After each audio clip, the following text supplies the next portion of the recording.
we are right now coming up to the USS United States, and as I said earlier when we were at Cramps, the story began in Philadelphia in 1894, and then the story concludes here, once again, further down on the same river where William Francis Gibbs saw his first ship launched. This was the culmination of 40 years of dreaming, planning, scheming, finagling to build the finest, fastest, most beautiful ocean liner in the world, the USS United States. Formal planning actually began shortly after World War II in 1945, when the U.S. government began realizing that we needed our own large troop transport. The U.S. government had used the RMS Queen Elizabeth and the RMS Queen Mary to transport up to 16,000 troops at a time in the build-up to D-Day. And William Francis Gibbs, who had been hoping to design a luxury passenger liner for 40 years, says, I'm the man to design a ship which can be used both as a luxury liner and a troop ship. And a company called the United States Lines, which was the equivalent of the Pennsylvania Railroad in terms of its prestige as a shipping company, said, we are the company to operate this new American superliner. So now as we're coming up on her, this is a ship that is about as large as the Chrysler Building. She is 3 football fields long, weighs 53,000 tons, and when she was in full service, she operated a service speed of 32.5 knots, which is about 36 miles per hour.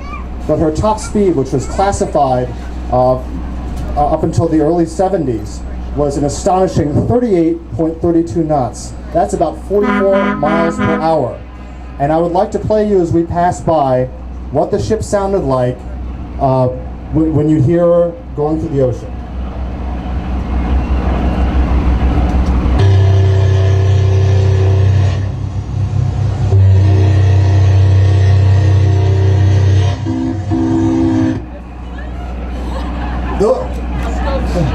Those whistles could be heard for 10 miles out to sea. William Francis Gibbs tested those whistles in the New Jersey Meadowlands and tuned them with a pitchfork to make sure they sounded just the way he wanted them to. That's just an example of the attention to detail that William Francis Gibbs gave to the USS United States. Every single piece of machinery, every single piece of furniture, he checked and double-checked. The ship was basically, the thing that was so revolutionary about this wonderful ship was that she had the size and luxury of a passenger liner, but the speed and maneuverability of a destroyer. She could carry 2,000 people, 2,000 passengers in 3 classes, first cabin and tourist, and 1,000 crew members. But within the space of 48 hours, this enormous luxury liner could be transformed into a troop ship able to carry 14,000 soldiers, an entire army division, 10,000 miles without refueling. So she was a Cold War weapon as well as a luxury passenger ship. And 2/3 of her $78 million cost was put up by the federal government. So she was basically a unique ship. No ship had been designed to be both a luxury liner and an instrument of war. She was completed in June 1952 in Newport News, Virginia, and she sailed up to New York, where there were 2 weeks of parties and celebrations. The maiden crossing was entirely sold out. You had such luminaries as David Sarnoff, the president of RCA. You had Sarah Roosevelt, Vincent Astor, and the most famous of all was the daughter of the president, Margaret Truman. And the people I've spoken to about this trip says it was a magical experience. This was a time when nations vied with each other to build the fastest ship, when the Blue Band of the Atlantic was a symbol of international prestige. The British had dominated the transatlantic trade for a long time with the Queen Mary. The Queen Mary was built in 1936 and it held the record for 14 years. But the Italians had built ships that broke the record. The French, most notably with the Normandy, had ships that broke the record. An American ship had not held the transatlantic speed record for 100 years. And the British were very dismissive of the USS United States. They described her as a real American job, practically all metal. And basically, there's a very funny cartoon showing the Queen Elizabeth and the Queen Mary steaming next to each other, wearing garden party hats. And the Queen Elizabeth turns to the Queen Mary and says, "Don't look, my dear, but I believe we're being followed." and the USS United States is coming up on them with a big cigar in its mouth and music coming out of it. You know, the ugly American ship is coming up to take the record away. But the ship broke the record, the transatlantic speed of 35.59 knots, and she crossed the Atlantic in 3 days, 10 hours, and 40 minutes, beating the Queen Mary's best time by 10 hours. And when the SS United States came into Southampton Harbor in July of 1952, all the reporters gathered on the bridge and asked Commodore Harry Manning, "So, what are your thoughts on this great accomplishment?" Commodore Harry Manning confidently said, "I don't understand what the big deal is. We were just cruising. I have more power up my sleeve." And in fact, he did. The SS United States, because of her revolutionary hull shape, her extraordinary engines, used even less horsepower to take the Atlantic speed record than the Queen Mary had. So everything about this ship, the mechanical aspects of it, were military secrets. Everything below the waterline was a military secret. If you were a passenger on the SS United States in the glory days, the 1950s, early 60s, and you wanted to see the engine room, not allowed. You were not allowed. These engines were later used in the Forrestal aircraft carrier. She was given the same security clearance or security levels as your typical Navy ships. One thing that people noticed about the SS United States when they came on board for the first time was that the interior seemed a little cold. There was almost no wood on board. William Francis Gibbs was terrified of fire. And in 1934, about 20 years before this ship was built, a very famous disaster took place off the Jersey shore when a cruise ship designed by one of his rivals, the SS Morro Castle, which was returning back from a cruise to Havana, Cuba, caught fire and went up in flames and was totally burning from end to end in about half an hour. The SS Morro Castle was much smaller than the SS United States, but she was one of the top American ships at the time. She was loaded with beautiful wood paneling, expensive rugs and draperies. That stuff went up in flames very quickly. So William Francis Gibbs insisted that almost no wood be used in the interiors. The interiors were kind of like, I like to say they were kind of like Mad Men afloat. It was very sleek, very modern, very 50s modern, and some people loved it, some people didn't like it.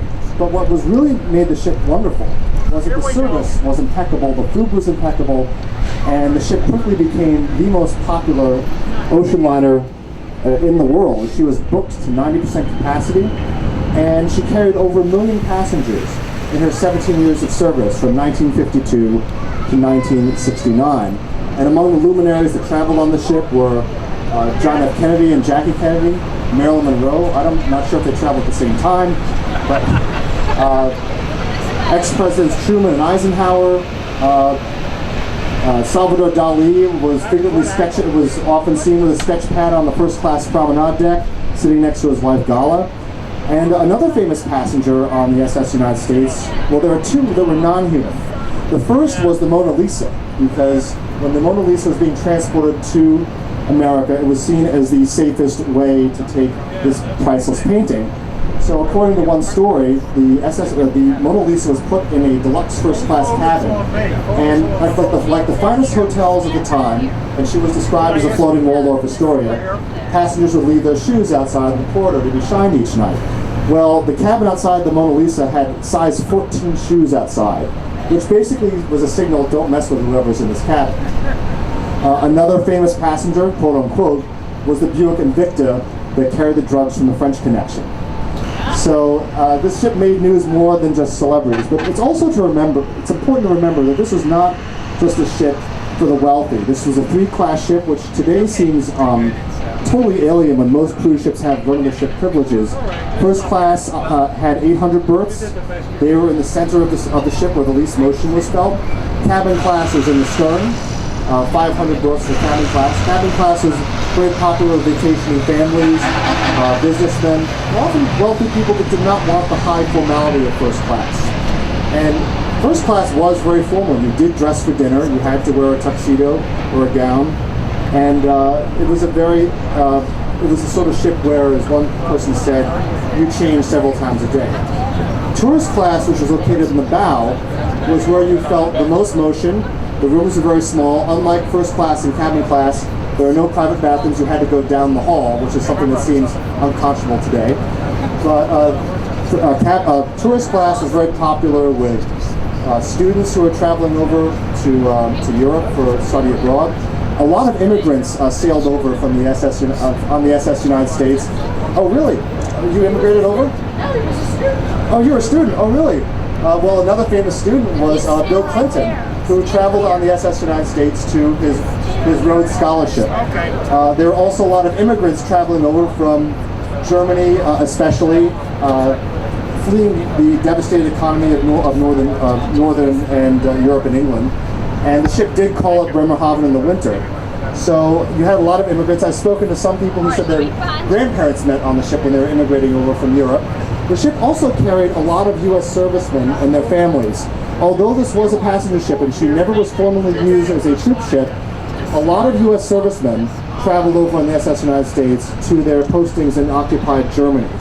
So a common story I've heard is that people were traveling with their fathers who were officers in the Army or Navy. One story I did hear, and this speaks something about what the SS United States meant, was one woman I spoke to. She traveled over. She was born in Louisiana, and she traveled over to Germany with her father, who is an officer. And they were African American. And on the SS United States in the 1950s, there was no segregation. African Americans and whites were allowed to use the pool at the same time. They were treated with the same level of service. So this made the ship quite unique, and it's definitely speaks to what was wonderful about her. But right now, what you see is a shell of what was once the grandest ship flying the American flag. By the early 1960s, the jet aircraft came in, and the shipping executives initially weren't too worried. They said, well, some people want to take the ship one way and the airplane the other way. No, it's not how it worked. They basically came down to 4.5 days versus 6 hours. And by the early 60s, the great passenger ships were losing millions of dollars a year. The Queen Elizabeth and the Queen Mary, which were the British competitors, showed up in port scarred with rust. As someone said, the service grew sillier and the menu shorter. The SS United States, unlike the Queen's, remained impeccably maintained because she was heavily subsidized by the government. But as one crewman once told me, the first sign that things were going wrong was in the winter. That's when things are typically slow and crossings are very rough, that their numbers are really going down. It was when the ship was only carrying 500 passengers out of a capacity of 1,900 to 2,000 passengers during the summer that people began saying, wait a minute, this might be a paradigm shift in travel. In 1969, the SS United States went to her annual overhaul in Newport News, Virginia, where she was to be cleaned and repainted, furniture reupholstered, and then soon after the renovation work started, someone from the shipyard came on board to stop work. The workers dropped the paintbrushes and the paint cans. They left everything as it was, and they left. They came back the next day, and the ship was sealed. The U.S. government had pulled the plug on the operating subsidy of the SS United States, and the United States line could no longer afford to operate this ship. So she remained laid up and preserved perfectly intact. She could have been fired up within a day's notice, up until the early 80s when she was purchased by a Seattle-based real estate developer who said he was going to turn her into a floating condo development, a cruising condo complex, and he promptly sold off all the furniture, ripped out everything that could be moved, and all the artwork, all the furniture was taken out, and then he went bankrupt in the early 90s.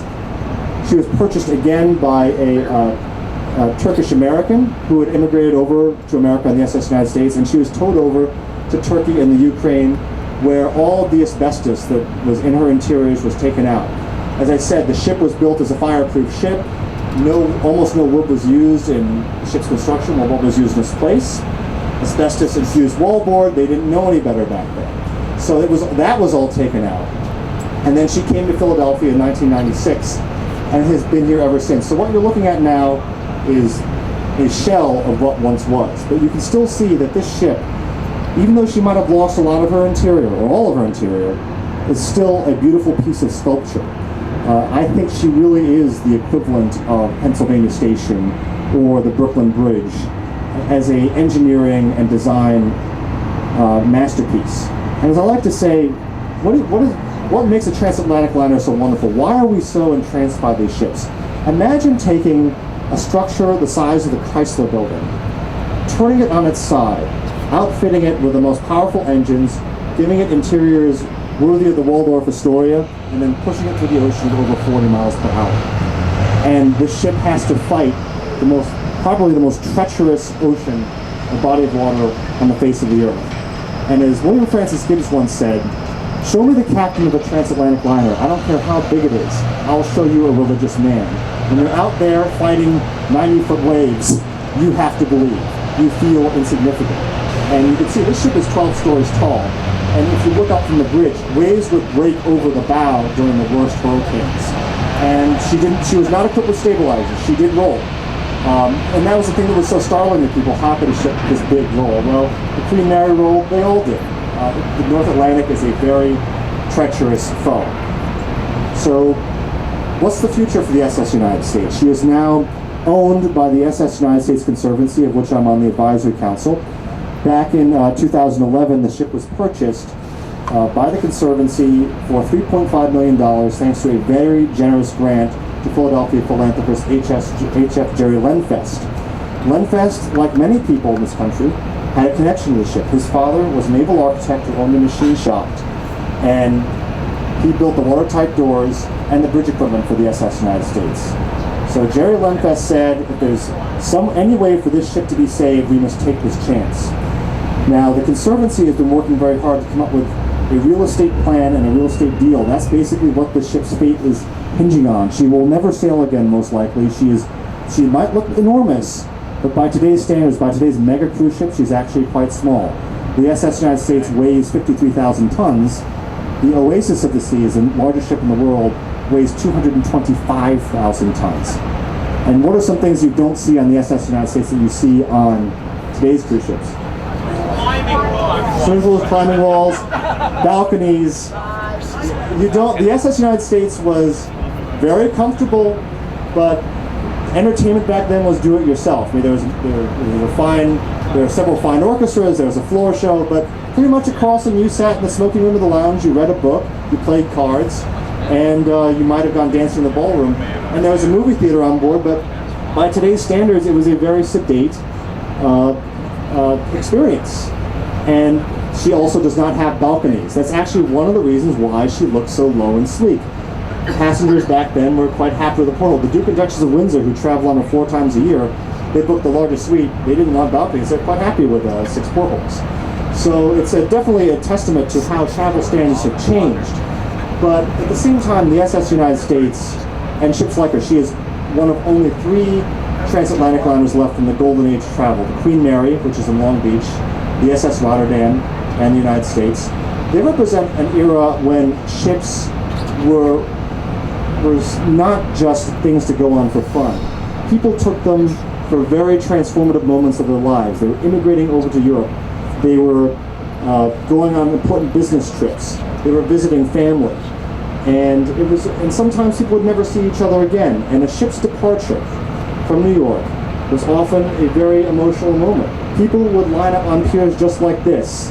The horns would sound, she would rumble, the engines would rumble, and the tugs would push her back into the ocean. You'd have crowds of people cheering. It was a public spectacle. Back then, departures and arrivals meant something. And ships back then really were regarded not just as machines, but as places. And I think that's what the SS United States really represents, is, you know, the whole nation cared about this ship when she first came out in the early 50s. And it's sad what's happened to her, that she's been forgotten. And hopefully there is a future for her.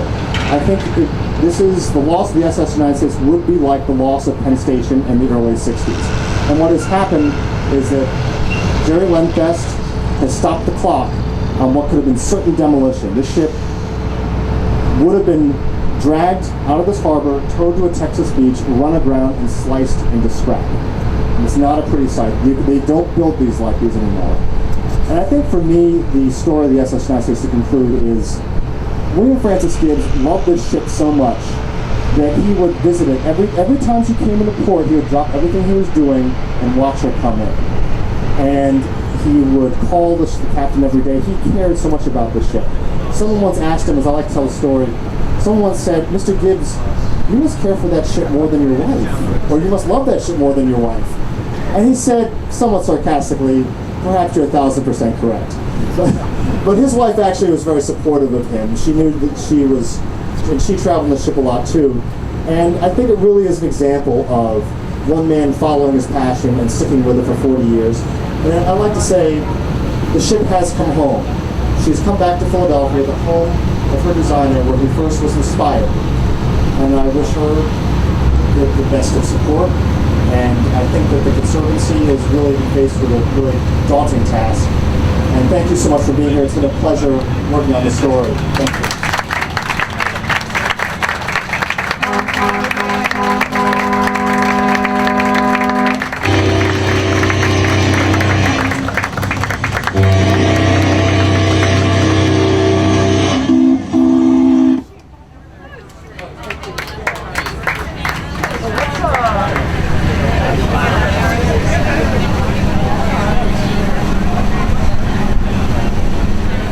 And I especially have to thank Matt Golis and the rest of the Penn Praxis Plan Philly staff. If it wasn't for Matt, who had faith in the idea of the story of the USS United States for the series of articles I began in 2007, we wouldn't be here today.